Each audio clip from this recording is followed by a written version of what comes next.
하나님의 말씀 함께 보시겠습니다. 욥기 10장 1절부터 22절까지 말씀입니다.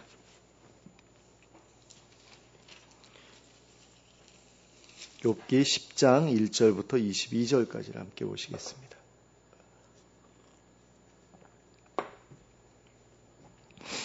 함께 합독하도록 하겠습니다. 함께 읽겠습니다. 시작.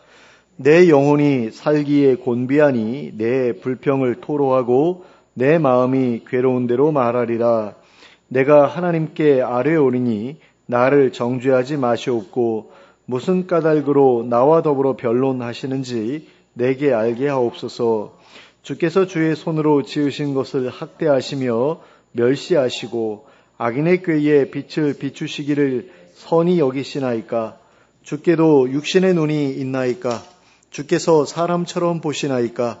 주의 날이 어찌 사람의 날과 같으며 주의 해가 어찌 인생의 해와 같기로 나의 허물을 찾으시며 나의 죄를 들추어 내시나이까. 주께서는 내가 악하지 않은 줄을 아시나이다.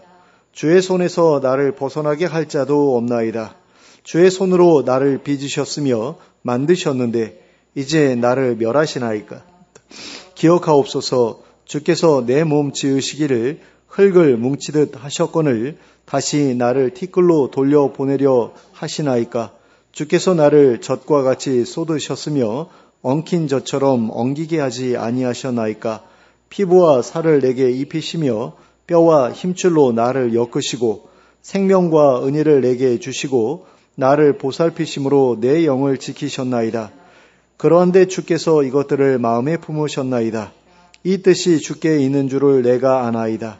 내가 범죄하면 주께서 나를 죄인으로 인정하시고 내 죄악을 사하지 아니하시나이다.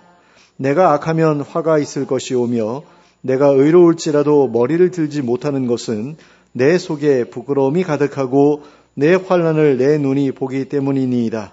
내가 머리를 높이 들면 주께서 젊은 사자처럼 나를 사랑하시며 내게 주의 놀라움을 다시 나타내시나이다. 주께서 자주자주 증거하는 자를 바꾸어 나를 치시며 나를 향하여 진노를 더하시니 군대가 번갈아서 치는 것 같으니이다. 주께서 나를 태에서 나오게 하셨음은 어찌함이니이까. 그렇지 아니하셨더라면 내가 기운이 끓어서 아무 눈에도 보이지 아니하였을 것이라. 있어도 없었던 것 같이 되어서 태에서 바로 무덤으로 옮겨졌으리이다. 내 날은 적지 아니하니이까. 그런즉 그치시고 나를 버려두사 잠시나마 평안하게 하시되 내가 돌아오지 못할 땅 곧 어둡고 죽음의 그늘진 땅으로 가기 전에 그리하옵소서. 땅은 어두워서 흑암 같고 죽음의 그늘이 져서 아무 구별이 없고 광명도 흑암 같으니이다. 아멘. 오늘 우리가 함께 읽은 본문에는 욥이 하나님을 향해 두 번째로 호소했었던 말들을 기록하고 있습니다. 7장 후반부에서 처음으로 하나님을 향해 자신의 원망스러운 마음을 호소했었던 욥은 이제 두 번째로 하나님을 향해 자신의 원망스러운 마음을 호소하고 있습니다. 그러니까 7장에서 한번 하나님 원망스럽습니다라고 말했는데 이제 10장에서도 하나님 원망스럽습니다라고 다시 한번 이야기하고 있다라는 겁니다. 7장 11절에서 그런즉 내가 내 입을 금하지 아니하고 내 영혼의 아픔 때문에 말하며 내 마음의 괴로움 때문에 불평하리이다라는 말로 자신의 한탄을 시작했던 욥은 10장 1절에 와서는 내 영혼이 살기에 곤비하니 내 불평을 토로하고 내 마음이 괴로운 대로 말하리라는 말로 자신의 한탄을 시작했습니다. 우리는 이 두 개의 구절에서 동일하거나 유사한 단어가 공통적으로 사용되고 있는 것을 볼 수 있습니다. 마음, 영혼, 아픔, 괴로움, 불평 같은 단어들이 바로 그와 같은 단어들입니다. 그러니까 7장에서도 이런 단어가 사용되고 있고 10장에서도 이런 단어가 사용되고 있다는 겁니다. 이로 볼 때에 욥이 괴로워하고 있는 이유는 육체의 질병 때문이 아니라 마음속에 있는 깊은 고통 때문이라는 사실을 알 수 있게 됩니다. 물론 몸이 왜 고통스럽지 않겠어요? 괴롭지 않겠어요? 아주 피부병이 지독한 게 걸려가지고 지금 얼마나 힘든 상황입니까? 그런데 그것보다도 욥을 더 괴롭게 하고 있었던 것은 마음의 고통이었다라는 거죠. 그리고 그 고통의 이유는 7장과 10장에서 동일하게 기록하고 있는 내용 가운데에서 찾아볼 수 있습니다. 그러니까 왜 욥이 마음에 그렇게 큰 고통을 가지고 있었는지에 대해서 7장과 10장에 공통적으로 나타나고 있는 내용들을 살펴보면 알 수 있게 된다라는 거죠. 그래서 제가 두 가지를 발견을 했습니다. 욥의 심적 고통의 첫 번째 이유는 자신이 당하고 있는 괴로움이 하나님으로 말미암은 것이라고 생각하고 있었기 때문입니다. 그에 대한 내용이 7장에서는 12절, 14절, 20절에 기록되어 있습니다. 거기에서 욥은 하나님께서 자신을 바다나 용과 같이 취급하시며 꿈속에서도 괴롭히시고 마치 관역에 화살을 쏟아붓듯이 괴롭히신다고 말한 바 있습니다. 하나님이 나를 너무너무 괴롭히시고 계세요라고 7장에서 그렇게 이야기했다라는 거죠. 그런데 10장에서도 그와 똑같은 내용을 언급하고 있는 것을 보게 됩니다. 먼저 3절 말씀입니다. 주께서 주의 손으로 지으신 것을 학대하시며 멸시하시고 악인의 꾀에 빛을 비추시기를 선히 여기시나이까. 그러니까 주님께서 나를 학대하신다라는 거예요. 나를 멸시하고 계신다라는 겁니다. 또 16절과 17절 말씀입니다. 내가 머리를 높이 들면 주께서 젊은 사자처럼 나를 사냥하시며 내게 주의 놀라움을 다시 나타내시나이다. 주께서 자주자주 증거하는 자를 바꾸어 나를 치시며 나를 향하여 진노를 더하시니 군대가 번갈아서 치는 것 같으니이다. 자, 이 구절들은 조금 어렵게 번역되어 있어서 조금 쉽게 번역되어 있는 표준 세번역 성경으로 제가 읽어드리겠습니다. 내 일이 잘 되기라도 하면 주께서는 사나운 사자처럼 나를 덮치시고 기적을 일으키시면서까지 내게 상처를 주려고 하셨습니다. 주께서는 번갈아서 내게 불리한 증인들을 세우시며 내게 노여움을 키우시고 나를 공격할 계획을 세우셨습니다. 그러니까 나를 완전히 무슨 원수 대하듯이 대적을 대하듯이 그렇게 대하고 계신다라는 그런 이야기입니다. 그러니까 날 너무 괴롭히고 계셔라는 그런 이야기죠. 이렇듯 욥은 7장에서도 그리고 10장에서도 하나님께서 자신을 괴롭히고 계신다고 동일하게 주장하고 있습니다. 하나님 외에는 자신을 이런 상황 속으로 밀어 넣으실 만한 다른 절대적인 존재를 생각할 수 없었기 때문입니다. 그러니까 내가 지금 괴로움을 겪고 있는 것이 몸에 고통을 겪고 있는 것도 재산상의 피해라든가 자식들에게 어려운 일이 일어난 것이라든가 이 모든 일들이 이게 저절로 될 수 없는 일이라고 생각하고 있었던 거예요. 이건 모두 다 하나님의 주권적인 섭리 가운데서 벌어진 일이지 절대로 우연스럽게 이루어진 일이 아니야. 그러니까 하나님께서 직접 하신 일이야 라고 생각하고 있었기 때문에 너무나 마음의 고통을 느끼고 있었다라는 겁니다. 왜 하나님께서 나한테 이러시는 거지? 라는 그런 생각을 할 수밖에 없었던 거죠. 욥의 심적 고통의 두 번째 이유는 하나님께서 자신의 잘못에 대해 너무나 가혹하게 대하고 계신다고 느꼈기 때문입니다. 우리는 7장 21절 전반부에서도 그러한 내용을 찾아볼 수 있습니다. 주께서 어찌하여 내 허물을 사하여 주지 아니하시며 내 죄악을 제거하여 버리지 아니하시나이까. 그러니까 내게 죄가 있다라고 했을 때 그 죄를 왜 하나님께서 그걸 가지고 그렇게 집요하게 공격하시느냐 그런 이야기입니다. 그리고 10장에서는 6절과 14절에서 그와 동일한 내용을 찾아볼 수 있습니다. 먼저 10장 6절 말씀입니다. 나의 허물을 찾으시며 나의 죄를 들추어 내시나이까. 이 말은 그러니까 많은 부분이 생략이 돼서 이렇게 제대로 이렇게 설명을 하면 주께서 왜 나의 허물을 찾으시며 나의 죄를 들추어 내십니까? 라는 그런 이야기예요. 그러니까 별것 아닌데 내가 지금 하나님께 죄를 지었다고 쳐도 다른 사람들이 하나님 앞에서 짓고 있는 죄와 비교하면 별것 아닌데 왜 진짜 먼지 털듯이 털어서 나의 죄를 들추어 내려고 하시느냐라는 그런 이야기입니다. 다음으로는 10장 14절 말씀입니다. 내가 범죄하면 주께서 나를 죄인으로 인정하시고 내 죄악을 사하지 아니하시나이다. 그러니까 내가 짓는 죄 하나하나 하나님께서 다 들춰내가지고 나를 죄인으로 이렇게 정죄하시면서 그 죄에 대해서 조금도 용서하지 않으신다라는 이야기를 하고 있는 거죠. 여기에서 볼 수 있듯이 욥은 7장에서도 그리고 10장에서도 자신에 대한 하나님의 과도한 처벌에 대해 의문을 품었습니다. 자신에게 죄가 있다고 하더라도 왜 하나님께서 그것을 그렇게 못마땅해 하시는지, 왜 다른 사람들의 죄에 대해서는 가만히 계시고 자신의 죄에 대해서만 그렇게 관심을 보이시는지, 또 왜 하나님께서는 자신에게 있는 작은 죄까지도 그냥 넘어가시는 법이 없으시고 그것을 절대로 용서하지 않으시는지 이해할 수 없다는 반응을 보이고 있습니다. 이러한 두 가지 이유로 말미암아 욥은 계속해서 마음의 고통을 느끼면서 하나님께 불평하지 않을 수 없었던 것입니다. 그래서 욥은 절망에 빠져버린 나머지 하나님께 자신을 죽여달라고 말씀드리기도 했습니다. 7장 15절과 16절 말씀입니다. 이러므로 내 마음이 뼈를 깎는 고통을 겪느니 차라리 숨이 막히는 것과 죽는 것을 택하리이다. 내가 생명을 싫어하고 영원히 살기를 원하지 아니하오니 나를 놓으소서. 내 날은 헛것이니이다. 자, 죽고 싶다라는 얘기를 7장에서 이렇게 했다라는 겁니다. 그런데 10장에 와서는 분위기가 조금 달라진 것을 볼 수 있게 됩니다. 욥은 하나님이 자기를 죽이려 하신다고 말하면서 내가 죽기 전에 평강을 누릴 수 있게 해달라고 요구하고 있습니다. 죽고 싶다는 생각에서 이제 조금은 살아보고자 하는 마음이 든 것처럼 말하고 있다라는 겁니다. 10장 8절과 9절 말씀입니다. 주의 손으로 나를 빚으셨으며 만드셨는데 이제 나를 멸하시나이다. 기억하옵소서. 주께서 내 몸 지으시기를 흙을 뭉치듯 하셨거늘 다시 나를 티끌로 돌려보내려 하시나이까. 자, 하나님께서 나를 그렇게 정성 들여서 공들여서 빚어 놓으시고 이제 티끌로 다시 보내려고 하십니까? 너무하신 거 아닙니까? 라는 그런 이야기인 거죠.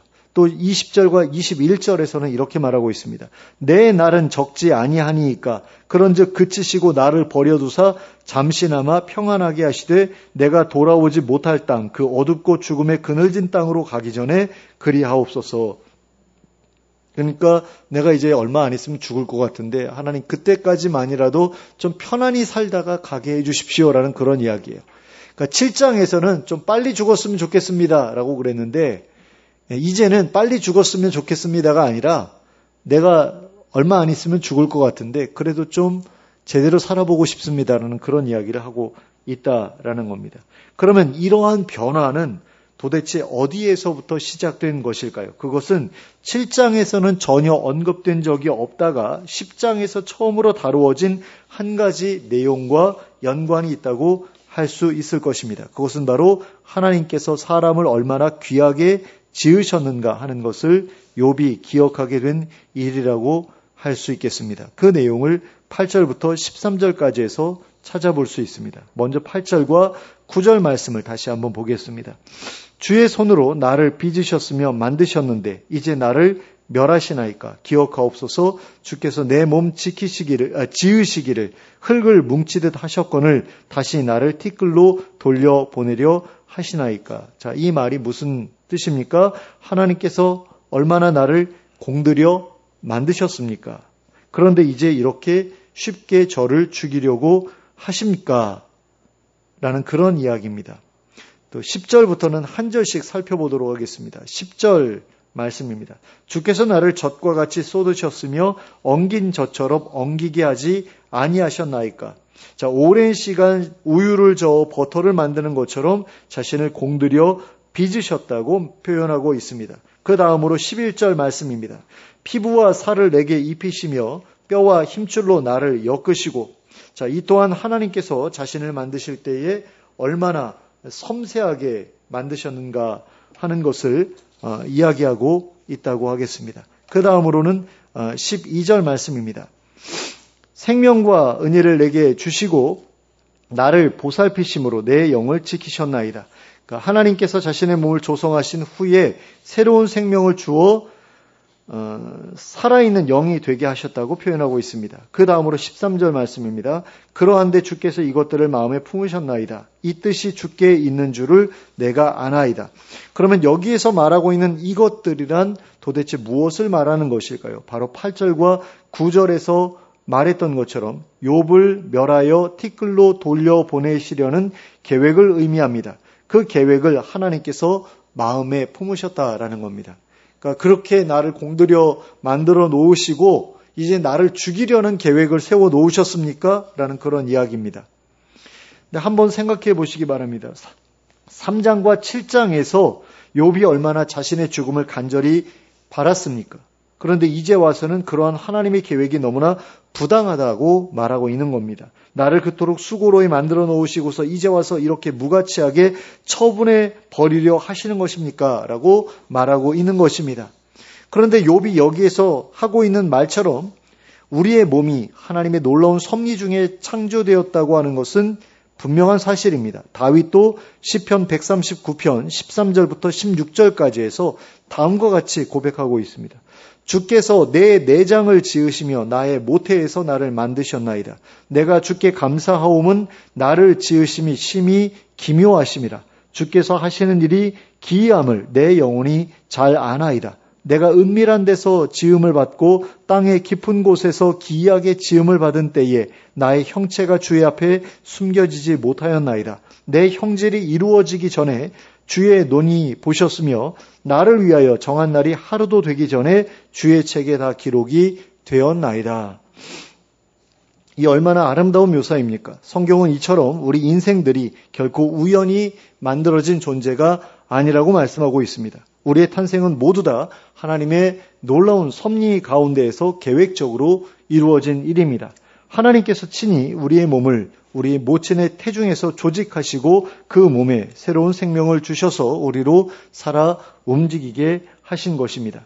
그러므로 우리들 가운데 태어나지 말았어야 할 사람인데 어쩌다가 태어난 사람 같은 것은 존재하지 않습니다. 심지어 불미스러운 사건이나 사고로 태어난 아이라 하더라도 하나님이 그에게 생명을 주신 이상 그는 하나님의 계획 안에서 선택받은 인생으로 태어난 아이입니다.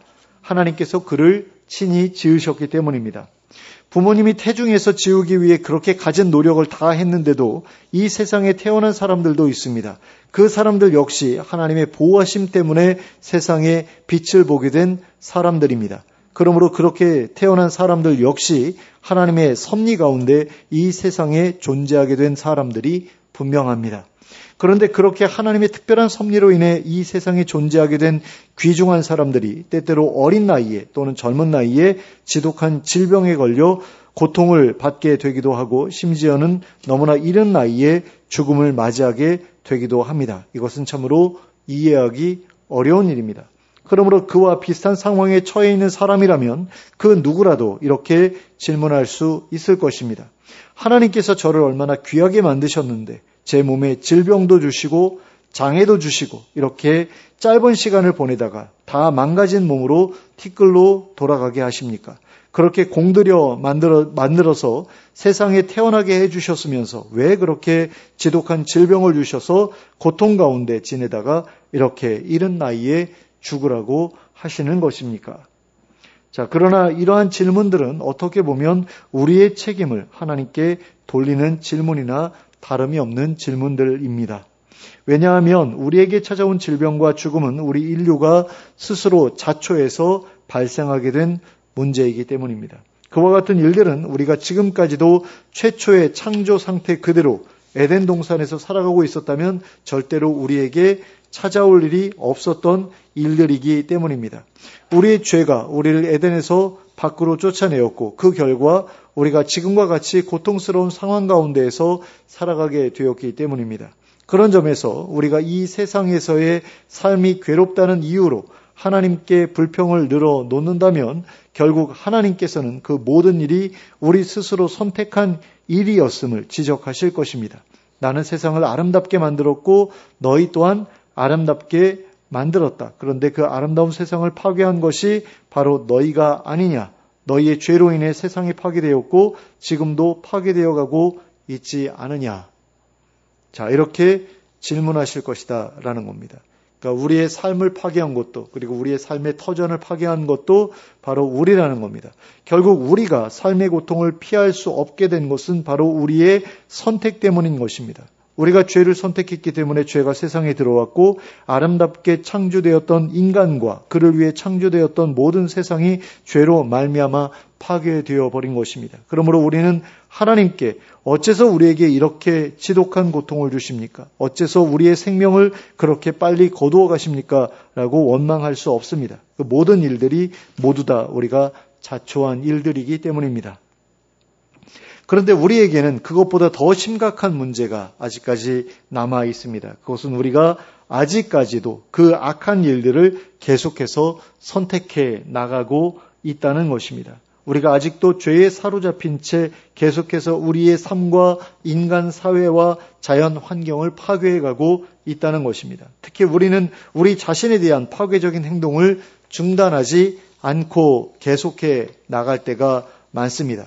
우리 중 많은 사람들이 누군가를 용서하지 못함으로 인해 자신의 내면의 분노를 쌓아간다거나 아니면 탐심으로 인해 자신의 몸을 무리하게 혹사시킨다거나 하는 일들을 선택함으로써 자신의 내면과 육체를 동시에 파괴해가면서 살아가고 있습니다.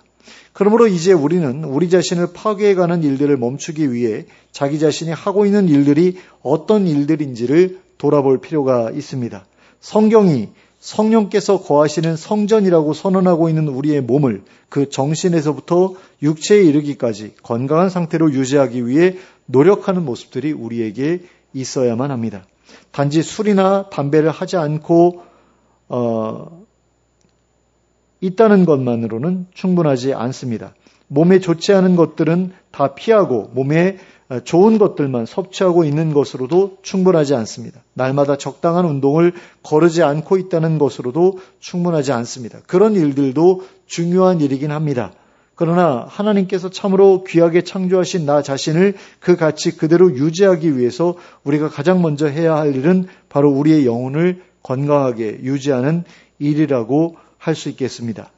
아무리 우리의 육체가 건강할지라도 우리의 영혼이 건강하지 못하다면 우리의 육체가 무너져 내리는 것은 한순간의 일일 것입니다. 우리의 영혼이 건강한 상태를 유지하지 못한다면 우리의 육체는 우리의 병든 영혼의 생각에 따라 금세 잘못된 습관에 젖어들게 될 것이고 금세 망가져 버리기 시작할 것입니다.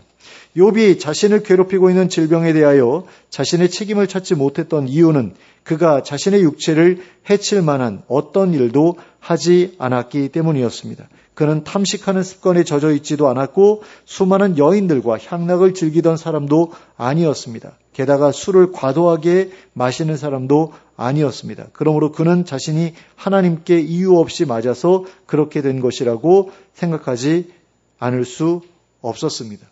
그렇지 않습니까? 내가 술을 너무 마셔가지고 알코올 때문에 치매가 왔다든가 아니면 뇌졸중이 왔다든가 여러 가지 문제가 생겼다라고 했을 때 왜 하나님 나에게 이런 질병을 주셨습니까? 라고 말하는 게 말이 되나요? 말이 안 되죠. 내가 스스로 내 몸을 망가뜨린 거잖아요. 그런데 욥은 그런 걸 한 적이 없단 말이에요. 여자들하고 문란한 그런 관계를 하지도 않았고 어떤 방탕한 생활을 하는 것도 아니잖아요. 그러다 보니까 자기의 몸이 이렇게 망가진 것은 자기가 나쁜 짓을 해서 그런 게 아니거든요. 그러니까 하나님 앞에 나와서 하나님 왜 나한테 이런 문제가 생기게 하셨습니까? 라는 그런 말을 하는 게 가능했다라는 겁니다. 근데 여러분은 어떻습니까? 여러분의 영혼은 욥과 같이 건강한 상태에 있습니까? 또한 여러분은 욥과 같이 건강한 습관 가운데 살아가고 있습니까? 혹시 죄의 문제라든가 잘못된 습관의 문제로 인해 스스로 자신의 삶을 파괴하며 살아가고 있지는 않습니까? 영적인 허전함을 달래기 위해 음식이나 섹스나 다른 기호품에 중독되어 살아가고 있지는 않습니까? 그리고 누군가를 용서하지 못함으로써 분노에 사로잡혀 살아가고 있지는 않습니까? 그리고 상대방의 부족함을 용납하지 못하고 포기하지 못함으로 자신의 가정생활이나 직장생활을 파괴하며 살아가고 있지는 않습니까? 여러분은 여러분의 몸이나 마음이나 가정생활이나 직장생활과 같은 하나님이 여러분에게 주신 귀한 선물들을 얼마나 귀하게 여기고 있습니까? 그리고 얼마나 소중하게 지키고 가꾸며 세워가고 있습니까? 이러한 노력들이 선행되지 않는다고 한다면 우리는 하나님 앞에 나아가 왜 하나님께서 내 몸을, 내 마음을, 내 가정생활을, 내 직장 생활을 이렇게 엉망으로 만드십니까? 라고 항변할 수 없을 것입니다. 그저 하나님, 제가 스스로 파괴해버린 하나님의 귀한 선물들을 다시금 회복시켜 주십시오. 라는 기도만을 드릴 수 있게 될 것입니다. 때때로 부모님들이 자녀들의 생일이나 또 다른 특별한 날에 값비싼 물건을 선물해 주었다가 속이 상하는 경우가 있습니다. 그 비싼 선물을 자녀들이 하루도 지나기 전에 망가뜨려 버렸을 때입니다. 어쩌면 하나님께서도 그러한 부모들과 똑같은 심정으로 우리의 삶을 내려다보고 계실지도 모릅니다. 내가 얼마나 좋은 것을 주었는데 저렇게 망가뜨려 버릴 수 있지? 그 몸은, 그 마음은, 그 가정은, 그 직장은 내가 최고의 것으로 선물해 준 것인데 왜 저리 엉망으로 만들어버린 것이지 하는 마음을 가지고 우리를 내려다보고 계실지도 모르겠습니다. 우리는 하나님께서 우리에게 선물해 주신 것들이 얼마나 가치 있는 것인지 잘 모를 때가 많습니다. 하지만 하나님께서 우리에게 선물해 주신 것들은 그 어느 것도 가치 없는 것들이 없습니다. 그러므로 우리는 하나님께서 우리에게 허락해 주신 그 모든 것들의 가치를 제대로 확인해야 합니다. 그리고 그 가치에 걸맞게 지켜가도록 노력해야 합니다. 창조와 심판은 하나님의 일이지만 파괴는 하나님의 일이 아닙니다. 하나님은 불신자의 영혼까지도 파괴하지 않으시고 보존하시는 분이십니다. 비록 그 영혼은 지옥에 가겠지만 그러나 파괴되지는 않을 것입니다. 하나님께서는 이 세상을 파괴하시기 위해 만드신 것이 아니기 때문입니다. 그러나 우리는 우리 자신의 정신과 육체와 가정생활과 직장생활을 얼마든지 스스로 파괴할 수 있습니다. 우리에게는 하나님께서 가지고 계시지 않은 오로지 우리만이 가지고 있는 죄라고 이름하는 흉악한 도구가 있기 때문입니다. 그러므로 우리는 언제든지 우리의 삶을 스스로 파괴할 수 있습니다. 그리고 어쩌면 이미 회복하기 어려울 정도로 망가뜨려 놓은 삶의 영역이 우리 안에 존재하고 있을지도 모릅니다. 그러면 우리 스스로 망가뜨려 놓은 우리의 인생, 우리 스스로 망가뜨려 놓은 우리의 육체를 우리는 어떻게 해야 합니까? 물론 하나님께 가지고 나아가 고쳐달라고 간절히 부탁드려야 합니다. 자녀의 청을 거절하지 못하시는 자애로우신 하나님께서는 우리의 망가진 정신과 망가진 육체와 망가진 가정생활과 망가진 직장생활까지도 온전하게 회복시켜 주실 수 있는 분이시기 때문입니다. 그러나 그렇게 하나님께 기도해야 할 일이 생기기에 앞서 먼저 하나님께서 우리에게 주신 선물의 소중함을 잘 깨닫고 잘 보존해 갈 수 있도록 노력해야 할 것입니다. 몸도 마음도 삶도 다 망가진 채로 하나님 앞에 나아가 겨우 회복을 얻는 데에 그치는 것이 아니라 건강한 몸과 마음과 삶으로 하나님 앞에 나아가 하나님이 예비해 두신 더 좋은 것들까지도 받아 누릴 수 있어야 하겠습니다. 이러한 소망을 가지고 하나님께 받은 것들을 더욱더 소중하게 여기며 살아가는 우리 모두가 될 수 있기를 예수 그리스도의 이름으로 축원합니다. 함께 기도하겠습니다. 사랑의 하나님 아버지, 그렇게 죽고 싶어 했던 욥인데 하나님께서 자신을 얼마나 귀하게 창조하셨는지를 생각하면서 다시 한번 살아보고자 하는 마음을 되찾았던 욥의 모습을 살펴보았습니다. 하나님, 우리도 그와 같은 사실을 마음속에서 잊어버리지 않게 되기를 원합니다. 내가 하나님 앞에 얼마나 소중한 존재인지, 하나님께서 내게 선물로 주신 것들이 얼마나 귀중한 것들인지를 기억하게 하시고 그것을 스스로 망가뜨리거나 스스로 포기하고자 하는 그런 길로 나아가지 않도록 저희의 마음을 지켜주시길 원합니다. 많은 사람들이 자신의 삶에 사소한 문제들이 있다고 해서 자신의 삶을 포기하려고 하는 것을 보게 될 때가 얼마나 많은지 모릅니다. 또 어떤 경우에는 정말로 심각한 문제가 찾아왔기 때문에 죽음을 소망하는 그런 경우도 우리가 보게 됩니다만, 그럼에도 불구하고 우리의 삶은 그렇게 쉽게 포기할 만큼 가치 없는 것이 아님을 우리가 기억할 수 있기를 원합니다. 그래서 정말 하나님께서 주신 것들을 소중히 여기는 가운데 그런 것들 하나하나 잘 지켜나갈 수 있도록 허락해 주시고, 그 가운데에서 하나님께서 베풀어 주신 것들을 제대로 누리면서 또 거기에 감사하면서 살아가는 복된 인생이 될 수 있도록 저희를 인도하여 주시옵소서. 예수 그리스도의 이름으로 기도하였습니다. 아멘.